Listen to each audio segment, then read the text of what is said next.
to our show, Film Talk with AJ Dean. I'm AJ Dean, your host, and I have the wonderful and amazing comedian and actor, my co-host, Paul Vato. Hi, Paul. Hello and howdy. I hope you are doing well this evening. Yes, we're doing great. And also, I want to say thank you, Paul, for being here. And we have a fabulous guest tonight. We have Alexandra Noelle Whyte. This is her premiere interview. So excited as a filmmaker. And so we want to welcome her. Hi, Alexandra. How are you? I am good, AJ. How are you? I am wonderful. I'm thrilled that you're here. You know, finally we get to meet after all the wonderful rooms we've been in together. And I'm so fond of you as you're an upcoming rising filmmaker. So let's get right into it. We're going to talk about your new film. It's a micro short. It's called Dinner for Who. So my first question is, why did you create it? And what's the message behind it? Take it away, Alexandra. I initially created it. It was a prompt for one of my film school applications because you have to have a visual supplement with your application. And their question was, you had to make a short film under 2 minutes about a character having to make a dramatic choice. And I was really struggling trying to figure out what kind of choice to do. So I was all over Clubhouse asking the people that I had made relationships with what I should do. And I was actually in a room with Leah Queen, that she usually has a Clubhouse room on Tuesday nights. And she and Tamika Briscoe, they were just kind of riffing off of each other, trying to help me out. And one of them mentioned doing something about a mom not having enough to eat for her and her kids. And I was like, well, that doesn't hit home for me because I'm not a mother of human children. But I was like, you know what? I know that feeling well, because even though I'm not homeless, I do have a fur child, and I always have to make sure there's a little extra on my plate to make sure that I have enough to share. Because if I don't, then I get the stare of death. And then I get the sad brown eyes, like, I'm so hungry, because you would think the way he looks at you, he doesn't eat anything. It's those eyes, isn't it, Alexandra? It's those eyes. It's those eyes for sure. Yes. So he's actually the star of the film. I used my own dog in the film. Awesome. And I had a phenomenal actress who actually happened to be a dog trainer, as well as her actual like paying the bills job. So it actually worked out perfectly, because she was able to work with him a little bit, and she would use her training to make sure that he was, hitting his cues and everything like that. Although he's a natural at it. I didn't know that my dog was a natural actor, but apparently he is, because he basically just had to be himself. Was it fun to work with him? It was, and it was certainly easier to work with him because I know him very well. I didn't have to get to know a new animal.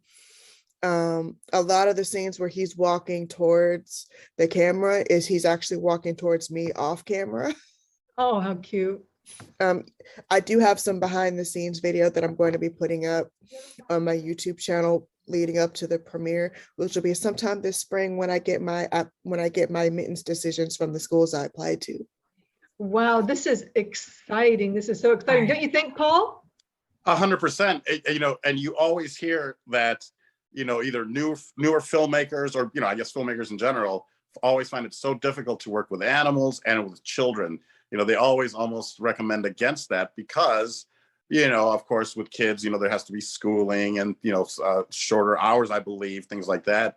And, and then animals seem to be unpredictable. So that's wonderful, though, that you were able to work with your own pet and, your fur baby. Is that what they're called? Yes. And get some great work out of your pet. So yes, that's wonderful. I also had a phenomenal editor, Sarah Beam, who I also met on Clubhouse. She knocked it out of the park on the first edit. I was like, this is freaking perfect. Let's go with it. I don't want to change anything. And she was able to cut it together to where it fit at exactly 1 minute and 58 seconds with title and and credits included. Amazing. Lorianne Speed is, I used one of her songs. It's called Love's Last Breath. And the minute I heard it, it's like, this song is perfect. And so she and I are working together. She allowed me to use the song for this particular short film. And it was just, and I know that it's not always smooth sailing, but I feel like it was a good omen because we had planned for an 8-hour day. We got it done in 4 hours. Congratulations. That's So phenomenal. we were able to, and then we were able to break bread because my mom actually provided craft services. So she provided a hot breakfast and a hot lunch because we were out there at 8 o'clock in the morning, 26 degrees outside. We were motivated to get it done because we were cold. That's I would love to work on one of your films, you know, get it done in half the time and good food. Come on. Yeah, it sounds delicious. Yeah, she made my mom's a former caterer, and it also helped save on the budget because instead of hiring a restaurant, I just gave my mom, like, this is the food budget, this is what I think and then she was like, well, what do you want to feed them? I told her what to feed them, and she knocked it out of the park because it's her happy place feeding people. Yes, I I love always that. tell people it's my happy place too, because my thing is, if I like you, I'll feed you. If I don't, I'll starve you. I actually really like that philosophy, Alexandra, because that's, you know, I'm part Italian, 18%. So food is love to me. And right. And so we share that. I share that with you, Alexandra. Don't you think so, Paul?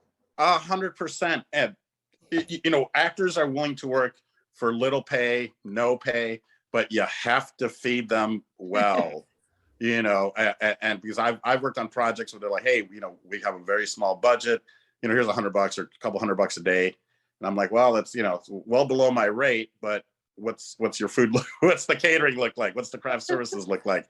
They're like, it's going to be amazing. We've got, you know, gourmet, you know, we got the gourmet food truck coming. So this to be made by your mom, made with love, I'm guessing, you know, and her love of feeding people. I mean, yeah, it makes all the difference in the world when you don't have a budget. And I think that's one of the most important things, just like an army, you know, they have to be well fed in order to, you know, to bring it, you know, to be Yes. good actors, be happy actors, and have fun. So yeah, great choice to do that. I love it. And can I ask what your mom cooked?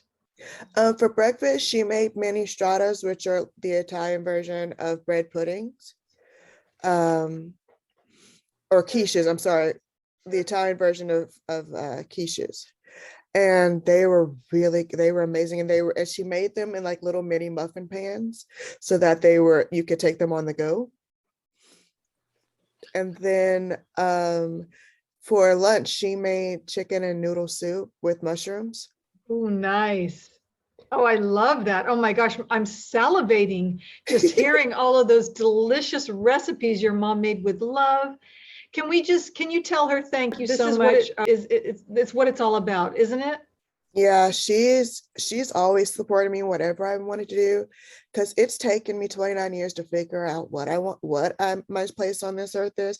I tried culinary school and then I realized I don't like cooking for people I don't know. And so that didn't work out the way I thought it would. I tried community college just to get a regular degree. That didn't work because it was like, no, these classes are boring. I'm not enjoying myself. And then I tried writing a book, just writing a book by myself. And I joined a writer's committee in 2016.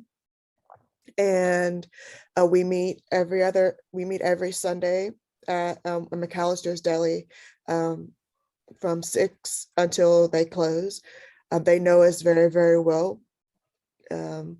And they would always tell me I would watch that. They would tell me my ideas, I would watch that. You should make this movie, you should make this a TV show. This is awesome. So at the beginning of 2020, I was like, you know what? I'll try it. So I started out with a writer duet, and I kept trying to take a class through my local university, the University of Tennessee. Go Vols. Woo! And the timing never really worked out because I was trying to find work. And then I happened to be scrolling Instagram one day and I saw this ad for the Los Angeles Film School. And I just was like, I requested some information and they were like, well, we have this brand new program. It's writing for film and television. You get a degree for screenwriting and it's 100% online. And I was like, okay, then I will give it a go. And I was like, almost 2 years later, I believe it's a 3.1 GPA. I love those. And I'm loving it. But as I grew on Clubhouse and in real life, I started to realize like, I don't want to just be the writer because I don't want to be in a room by myself all the time. Yeah. Yep. So I was like, I looked into producing and then it seemed a little bit overwhelming to me, all the different what's what I'm looking for, arms of producing that there is. And I was like, maybe producing is for me. So I looked into directing and I was like, okay, it seems like directing is pretty much an extension of writing. Yes. And yes. so this is also my short is also my directorial debut. It's the first thing I've ever directed in my life. Wow. And I was like, when I hit it, it's like everything clicked into place. It's like, yep, this is it. This is what you're supposed to do, because it was the collaboration that worked. Yeah. And working with other people to create a product. Yeah. And I realized that I've always been a creative collaborator. It was just the product that was missing. Exactly. So now I know what that product is. You bring people together and you're wonderful as a director. You're perfect as it, Alexandra, because you can organize things, make decisions, put those great themes out there, like with your micro short with homelessness, and also including animals. I want to thank you for casting your dog. Thank you so much for including animals in your film, because they do have a role to play and they have wonderful senses. And look at the role that your dog played. I mean, your fur baby, is one of the stars. So I have a feeling that they're going to want to put him in their acting program, the film school. I have a feeling, I could be wrong, but I have a feeling he's going to end up with an honorary degree in acting from whatever school I choose to go to. He just might, and you can work together as partners. Exactly. Exactly. Just make sure he has a part in all my movies. What do you think, Paul? I love it. I love the idea. Oh my goodness, it's like, let's get him a degree and the certified actor for stage and film. And I mean, there's so much commercial work out there, and I think it's just like for humans, if that's the look they're going for. A lot of times they just want somebody that the animal is trained, and can follow directions, and whether it might even help you get cast in something because you're going to work together and you work well together, just like casting is now looking at families, because they want people that have been together and not from different households because of COVID and things, and they want to have real couples or parents and then their siblings, their daughters and sons and everything. So, I've seen that, grandmother, father, mother, kids, pet, if possible, you're like, wow, okay. So yeah, I think it's a great idea. And, they bring so much joy. So it would be the same thing as long as they're following directions. And of course they are, because it's your pet. It's going to follow your directions. I think bravo. I think it's a great idea. I do too. And like Lassie was a star. Remember Lassie? That was years ago. I'm really dating myself, but that's okay. But yeah, you never know. Your dog may have its own IMDb or website one day, Alexandra. Would you consider that? Well, I'd have to talk with his manager, who happens to be my mother. So about that, Okay. So that's a future goal. Okay. Yes. I did want to ask you, I have a few more questions. How can people watch your micro short? How can they get a hold of it and watch it? Once I get my acceptance letter, I am going to put it on my YouTube channel. It's WHW Productions on YouTube. There's no photo right now because I don't have a logo yet. I haven't created my logo. But there will be one soon, but it will be put up there right now. It has my GoFundMe video on there with the link in it, because I am still raising funds for post-production. You know, people got to get paid in post-production. But that's where it's going to be. So it'll be sometime. They said that I'll have a decision by May 31st. I'm hoping to have one by the beginning of May so that I can put it out there.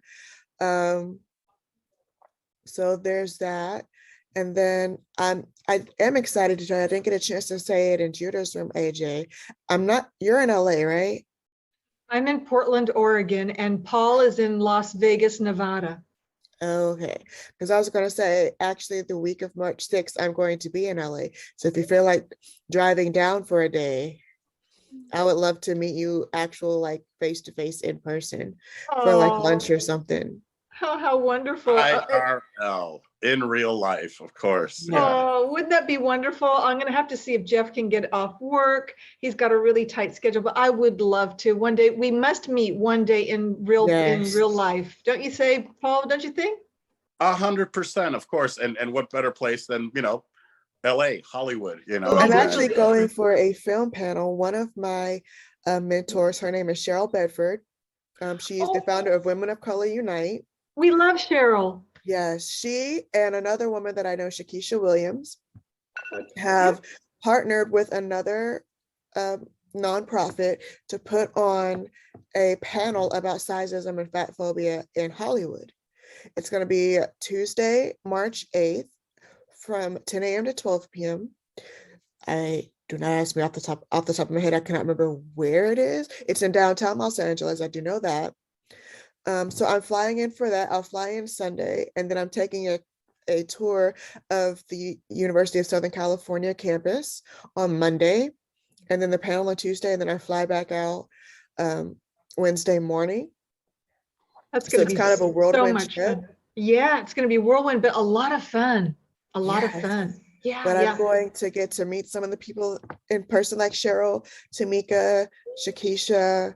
I'm going to be able to meet a lot of people that I've made relationships with on Clubhouse. I'm really hoping to meet David McInerney. He's a lit manager that I have my eye on for when I graduate. And, all of my samples are really tight and I'm ready to get out there in the world and start working.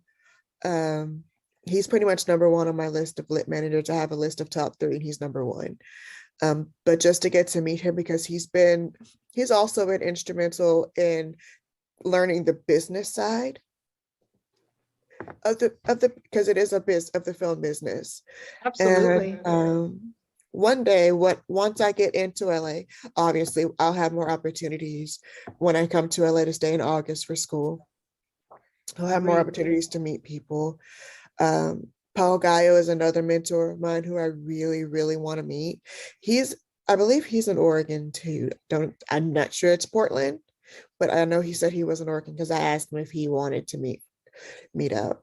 Wow, that is amazing. And look at all these connections from Clubhouse. This is really a dream come true. And it's so beautiful to hear. I'm so excited for you, Alexandra. You've got some wonderful things happening. And I'm Paul, trying. Go ahead. I'm sorry. Go ahead, Alexandra. Oh no, I was saying I'm trying because I love my mom and I love my family, but Tennessee is not where I'm meant to be. I'm just going to put it out there. I am tired of being Black in the South, especially right now. Yeah. It is not a good time to be Black in the South right now. But the creative energy that is Los Angeles, I feel like I need that to feed my own soul. Yes, I agree. I think it will be wonderful for you. And, that is the place. I have to tell you, from what I've heard, I'm not an expert, but from what I've heard, Los Angeles and New York, Paul, help me out here if you want to chime in. Those are the 2 areas that have the most opportunity for filmmakers and things like that. Paul, over to you. Yeah, I would say especially, I think Los Angeles. I mean, of course, I'd say any of the big, New York, like you said, maybe even Chicago. because of the, but that's almost more theater and improv if you were to want to study. But you can also do that in LA, you know. So there's like the Second City. I mean, and of course now you can do many classes online. Of course, I'm always a big proponent of improv comedy, which can also be used for dramatic reasons, for dramatic purposes. So yeah, I mean, it's 100%. I think, yeah, LA is the right move. You know, you're definitely going to find, I mean, the nice thing is you've almost already built up this tribe on Clubhouse that then when you get to LA, it's like you already know people, you know, and if I'm in LA, you know, because I'm in Vegas now, but I get to LA often, like, you know, when I filmed To Tell the Truth, you know, last year, and which airs March 22nd. Sorry, it's not about me, it's about you. But yeah, I mean, the nice thing is, you know, like when I moved there from Chicago, we landed at the Improv Olympics, so we already had kind of like family. You might not know everybody, but you go and hang out with them, and they start introducing you, and then within a couple weeks, you're like, okay, this is home. It's home again, you know. So I think bravo. It's because it's not an easy move. So bravo for making that move. But I think it will feed your soul in LA, and it'll probably make you, you know, even more productive because you're just surrounded by all those people that all kind of have that same common goal. So yes. Congratulations. Thank you. Yes, congratulations, Alexandra. And Paul, did you say that you're going to go out there eventually, or will you stay in Las Vegas? Well, I mean, the nice thing about living in Las Vegas is that there are no personal income taxes at the state level. You know, so it's nice to not be, you know, to have an income tax, which is nice. And that's why a lot of people actually live in Vegas. And then, you know, we can be there in 5 hours. I mean, if you drove, you can be there in 5 hours. If you jump on a plane, same thing, you know, because of the waiting time, but, you know, maybe 4 hours, you can be in LA. So I talked to my agent, and she basically said, she goes, you know what, stay in Vegas for now, because everything is done this way. Everything is done, you know, just like now. You know, I had to submit a couple auditions to my agent, and you tape it, you send it. If you get a call back, it's probably here on Zoom, just like this. Like, hey, how are you guys? You know, you want to run a scene? Sure, let's run this scene. And you kind of, you know, do it right to them. And then, I mean, that's how when I got it, it was a game show, but same thing. It went, you know, 2 or 3 times, you know, then met the producers, and they're like, yeah, okay, we like this guy. And then they're like, all right, you know, Saturday, be on, you know, you're going to get your COVID test. And it was like $200. They're like, here you go. You get paid for your COVID test, and then you work on Monday. I'm like, bravo, great. Wow. You know, I took my time, got out to LA and worked. It was great. Congratulations, Paul. Thank you so much for that. So Alexandra, do you find that also what Paul said, that a lot of it is online now? A lot of submissions and... That I don't know, because I've mostly been working on my own stuff. I do know that it would make it easier if it was all online. Yeah. But I think it just depends on what you want to do. As a writer, I can write from anywhere. This is true. As a director, you make movies everywhere. As a producer, however, I think it's easier to do it when you're in one of the big film cities like LA or New York or Chicago or even Atlanta. And especially if you want to be in a writer's room as a writer, if you want to be on staffed in a writer's room for a TV show, some are hybrids, some have gone back to completely in person, and some are completely on Zoom. It just depends. So I know that Tamika Briscoe, she is the creator of QT, and she was doing a casting call for a writer's room. It's a one-day writer's room, but you get paid, but you have to fly out to LA to be a part of it if you're chosen, because you're writing all the episodes in one day. So the indie space is different. I think in the studio system, they prefer you to be in LA, but for the indie, it's probably more online. That's what I would say. It just depends on the system you're in and what your profession is in the industry, what your title is. Very well said. Thank you so much. I wanted to hear your opinion on what your thoughts were on that. And you said it wonderfully. I did have another question about your production, your film production. What was the greatest lesson that you learned? Production pros and cons. Contracts can be fun, but they can also be daunting. Because I couldn't afford a lawyer, so I did all the contracts myself. Luckily, I was able through Studio Binder to find a template that I could just kind of tweak for myself. But definitely, if you're doing a higher budget, hire a lawyer. But it was very simple about I just needed a talent release form and what they call a deal memo or a crew memo. And those were Yes. the only paperwork that I needed, thank God. Cool, cool. Yes. But I know that the bigger the film, the more paperwork there is, and the more people that you have to have the paperwork with. So I would definitely say, put it in your budget to hire a lawyer. Make that the first line item for contracts. I couldn't really find a con so far. Now, that's not to say down the line I won't find one, but right now, I think part of it is I do kind of have starry-eyed syndrome because it's all still so new to me. But I think it's working to my advantage because it makes me more motivated to do more stuff. Yes. And even the weather was working in your favor. Although it was a little cold and brisk, Yes. you were able to wrap it up even, sooner than expected. So that, like Paul said, brilliant on that. And I was wondering, Paul, would you ever want to star in, wouldn't it be great to star in one of Alexandra's films coming up? Could you see yourself doing that? Would that be fun? 100%, if she'll have me, of course. Yes. You know what? And it's for me, it's always about, I never, ask for anything, but I'm always, at least give me the option, at least give me, for the audition, okay. And then, it's, the door gets open, but now, you have to walk through it and nail it. And, because not all times, is that job right for you? So yeah, of course, all I would ever ask for is an audition if there's something that you think I'm right for. Of course, my background is comedy, but I was also in a soap opera, so I can do drama. I just don't make them laugh. That's all. You're wonderful, Paul. You're hired forever. Thank you. Permanently. Alexandra, I think you have your new PR person. So yes, so AJ is great at that.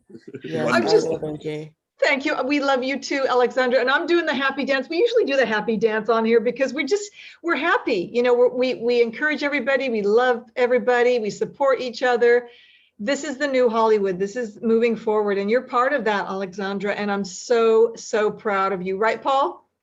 100%, because, and you're right. I'm glad you brought that up. Yeah, this is the new Hollywood. They're looking for our stories, whether, from a woman's perspective or a person of color, such as myself as well, and who better to write these stories than us, that we've lived it, instead of having them write it for us and not get it quite right, but now the tone is right. The experiences are true. I couldn't be more proud, and I'm glad, and I do anything I can to support the film. And if you want to host some rooms in Clubhouse, Strategic Mindset or Celebrity Club is open to you. Just let me know and we'll get you on the schedule. And you're more than welcome to use our clubs that have a lot of members, or you might already be connected to clubs that have a lot of members, but I'd be more than happy to make that offer to you. So get promotion, because 100%. I love that. I love that. This is what it's all about. And as I look at the clock, unfortunately, we have to start wrapping it up. I can't believe it already went so fast, but I do want to go over to both of you for final thoughts. I had a few more questions about, your next project. Where do you see yourself in 3 years? How can people reach you to support and follow you? But if you want to answer any of those questions or any message you want to share, Alexandra, I want to hand it over to you. Take it away. Right. My next project, actually, I have applied to be in a film lab with Shel Bedford's little sister, Londi Maduro. She hosts the Women of Color Filmmakers Directors Film Lab Challenge. So hopefully that's my next project. And that one will be about a mother and daughter who spend an endless day together. And that's all I'm going to say about that. It's going to be another short, but it'll be a longer short than this one. In 3 years, I see myself either getting ready to graduate or on my or yeah, getting ready to graduate and get out there in the world and just making films. Wonderful, wonderful. And your message to the world is one of empowerment and uplifting and positive, and we love that. And Alexandra, how can people get in contact you, support you, and follow you? I'm on Clubhouse. My official Instagram for writing is WHW Productions. You can't miss it. And then it's the same on YouTube and on Clubhouse as well, and Twitter. So WHW Productions. Awesome. And Alexandra, I just want to thank you so much. You're such a delight. And, we're rooting behind you every step of the way. You are the new generation. You're leading us towards the change that we need, the messages that we need. And I just want to thank you from the bottom of my heart. You're so important to me. I love you. You're so special to us. I wanted to let you know that, Alexandra, and acknowledge you. Oh, thank you, AJ. I love you guys too. I appreciate the outpouring of support has been a little overwhelming because it's not something I'm used to. But I'm not turning it down. Well, I suggest, I don't know if it's easier said than done, that you start getting used to it, because I see a lot more in the future, because of the support. People are going to want to talk to you. How did you do it? How much did it cost? What were the logistics? Kind of like what we did, but maybe even more in depth. So thank you for doing our show, and I look forward to hearing a lot more and seeing a lot more of you and from you. Your as you hone your craft. So and I'd love to see that short when it's ready. Please DM me a link, and I'll do whatever I can to help support it, promote it, or retweet your tweets, anything like that for you. Thank you so much, Paul. I appreciate you guys so much. And now I'm going to go take care of the star. He had surgery today. Oh, he did? And he's very mad at me because he's got the cone of shame and I won't take it off. Don't forget to feed him. I understand that you don't feed your pets often, so. Oh, no. I'm really? just kidding. Really? I'm just kidding. No, he had 2 cans of wet food and about 6 cups of dry food today. Of course. Plus a peanut butter cookie, so he's good. Oh, wow. Your pet eats better than I do. This is amazing. So. What a great note. Paul, thank you so much. Well, we send our love and healing energy towards your furry family member. And Paul, any final thoughts? Over to you. I could not have said it better than you did, AJ. We are rooting for you 100%, and we want to do anything we can to support, and maybe have you back in 6 months, maybe a year, or next year. Whenever it's convenient, or when you drop your next project. We'd love to be the first to find out about it and have you on and help promote that as well. So thank you. And I'm working on several things. One of them being, of course, an NFT project, which is probably going to debut in the next few days. So by the time this airs, I might have more information on that, AJ and Alexandra. So thank you. And there's actually several projects. One of them is putting films on the blockchain, and so that you can monetize it if it's something that you're looking to do. And this short is one possible project that might go on there. So reach out if you're interested, and that goes for anyone that's listening to this. So yeah. Thank you so much. You're very welcome. And Alexandra, please share the link with us. We want to watch your micro short, and we want to, if you have a poster you're going to create, please send it to me. I'd love to share it on my Facebook and Instagram to promote you. And as our signature, what we always say at the end, because we love our guests, we're such a big fan of our guests, until we meet again. Okay. Well, I used to have my own somewhere on my desk, but it's such a wreck right now. There's no telling where I put it. That's fine. You're a lady, and so we'll fan you. How's that? There we Alexandra, go. we'll fan you. Hey, cool. Thank you so much. All right, thank you, and goodbye for now. Goodbye for now. Thank you.